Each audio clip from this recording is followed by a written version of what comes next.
ಚಿತ್ರದುರ್ಗ ಶಾಸಕ ಜಿಎಚ್ ತಿಪ್ಪಾರೆಡ್ಡಿ ಪುತ್ರ ಡಾಕ್ಟರ್ ಸಿದ್ಧಾರ್ಥ್ ಮೇಲೆ ಕಾಂಗ್ರೆಸ್ ಕಾರ್ಯಕರ್ತರು ಹಲ್ಲೆ ನಡೆಸಿರುವ ಆರೋಪ ಕೇಳಿಬಂದಿದೆ. ಚಿತ್ರದುರ್ಗ ಕಾಂಗ್ರೆಸ್ ಅಭ್ಯರ್ಥಿ ಕೆಸಿ ವೀರೇಂದ್ರ ಪಪ್ಪಿ ಹಾಗೂ ಬೆಂಬಲಿಗರು ಹಲ್ಲೆ ನಡೆಸಿದ್ದಾರೆ ಅಂತ ಆರೋಪಿಸಲಾಗಿದೆ. ಸಿದ್ದಾಪುರದಲ್ಲಿ ಮತಗಟ್ಟೆ ಕೇಂದ್ರಕ್ಕೆ ಚಿತ್ರದುರ್ಗ ಶಾಸಕ ಬಿಜೆಪಿ ಅಭ್ಯರ್ಥಿ ಜಿಎಚ್ ತಿಪ್ಪಾರೆಡ್ಡಿ ಕಾರಲ್ಲಿ ಬಂದಿದ್ರು ಅಂತ ಮೊದಲು ಕಾಂಗ್ರೆಸ್ ಬೆಂಬಲಿಗರು ಗಲಾಟೆ ತೆಗೆದಿದ್ರು. ಈ ವೇಳೆ ಕೆಸಿ ವೀರೇಂದ್ರ ಪಪ್ಪಿ ಜಿಎಚ್ ತಿಪ್ಪಾರೆಡ್ಡಿ ನಡುವೆ ವಾಗ್ವಾದ ನಡೆದಿದೆ. ಇದೇ ವೇಳೆ ಬಿಜೆಪಿ ಅಭ್ಯರ್ಥಿ ತಿಪ್ಪಾರೆಡ್ಡಿ ಜೊತೆಗಿದ್ದ ಡಾಕ್ಟರ್ ಸಿದ್ಧಾರ್ಥ್ ಮೇಲೆ ವೀರೇಂದ್ರ ಪಪ್ಪಿ ಬೆಂಬಲಿಗರು ಹಲ್ಲೆ ನಡೆಸಿದ್ರಂತೆ. ಈ ಸಂಬಂಧ ಚಿತ್ರದುರ್ಗ ಗ್ರಾಮಾಂತರ ಠಾಣೆಗೆ ಡಾಕ್ಟರ್ ಸಿದ್ಧಾರ್ಥ್ ದೂರು ಕೊಟ್ಟಿದ್ದಾರೆ. ಉತ್ತರ ಪ್ರದೇಶದ ಅಮೇಥಿಯಲ್ಲಿ ಸಮಾಜವಾದಿ ಪಕ್ಷದ ಶಾಸಕ ರಾಕೇಶ್ ಪ್ರತಾಪ್ ಗೂಂಡಾಗಿರಿ ನಡೆಸ್ತಾ ಇರುವ ವಿಡಿಯೋ ಒಂದು ವೈರಲ್ ಆಗಿದೆ. ಸಮಾಜವಾದಿ ಪಕ್ಷದ ಕಾರ್ಯಕರ್ತರು ಬಿಜೆಪಿಯ ಪುರಸಭೆ ಅಭ್ಯರ್ಥಿ ರಶ್ಮಿ ಸಿಂಗ್ ಪತಿಯನ್ನ ಸುತ್ತುವರಿದ್ರು. ಸ್ಥಳಕ್ಕಾಗಮಿಸಿದ ಎಸ್ಪಿ ಶಾಸಕ ಮನಸ್ಸು ಇಚ್ಛೆ ಥಳಿಸಿದ್ದಾರೆ.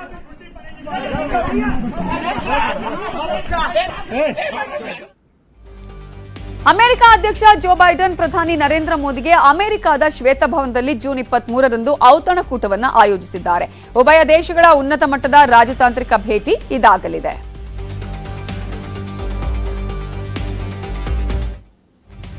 ಪಾಕಿಸ್ತಾನ ಅಕ್ಷರಶಃ ಹೊತ್ತಿ ಉರಿತಾ ಇದೆ. ಲಾಹೋರ್, ರಾವಲ್ಪಿಂಡಿ, ಕರಾಚಿ ರಣರಂಗದಂತಾಗಿವೆ. ಮೊನ್ನೆ ಮಾಜಿ ಪ್ರಧಾನಿ ಇಮ್ರಾನ್ ಖಾನ್ ರನ್ನ ಅಲ್ ಖೈದಾ ಫಂಡಿಂಗ್ ಹಗರಣದಲ್ಲಿ ಅರೆಸ್ಟ್ ಮಾಡಿದ್ರು. ಇಮ್ರಾನ್ ಖಾನ್ ಅರೆಸ್ಟ್ ಆಗ್ತಿದ್ದಂಗೆ ಬೆಂಬಲಿಗರು ಇಡೀ ದೇಶಕ್ಕೆ ಕೊಳ್ಳಿ ಇಟ್ಟಿದ್ದಾರೆ. ಅಲ್ ಖೈದಾ ಫಂಡಿಂಗ್ ಕೇಸ್ ಜೊತೆ ತೋಷ್ಖಾನಾ ಪ್ರಕರಣದಲ್ಲಿ ಇಮ್ರಾನ್ ಖಾನ್ ರನ್ನ ತಪ್ಪಿತಸ್ಥ ಅಂತ ಕೂಡ ಕೋರ್ಟ್ ಆದೇಶಿಸಿದ್ದು, ಶಿಕ್ಷೆ ಒಂದೇ ಬಾಕಿ ಇದೆ. ಇದೇ ಹೊತ್ತಲ್ಲೇ ಪಾಕ್ ನೆಲದಲ್ಲಿ ರಕ್ತ ದೋಕುಳಿಯೇ ನಡೀತಾ ಇದೆ. ಪಾಕಿಸ್ತಾನದಲ್ಲಿ ಇಲ್ಲಿವರೆಗೂ ಗಲಭೆಗೆ 47 ಸಾವಾಗಿದೆ. 5500ಕ್ಕೂ ಹೆಚ್ಚು ಜನ ಗಾಯಗೊಂಡಿದ್ದಾರೆ.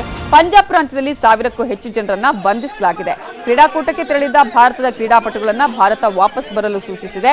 ಪಾಕ್ನ ಇಂಚಿಂಚು ಮಾಹಿತಿಯನ್ನು ಭಾರತ ಹದ್ದಿನ ಕಣ್ಣಿಟ್ಟು ನೋಡುತ್ತಿದ್ದು, ಗಡಿಯಲ್ಲೂ ಭದ್ರತೆ ಹೆಚ್ಚಿಸಿದೆ.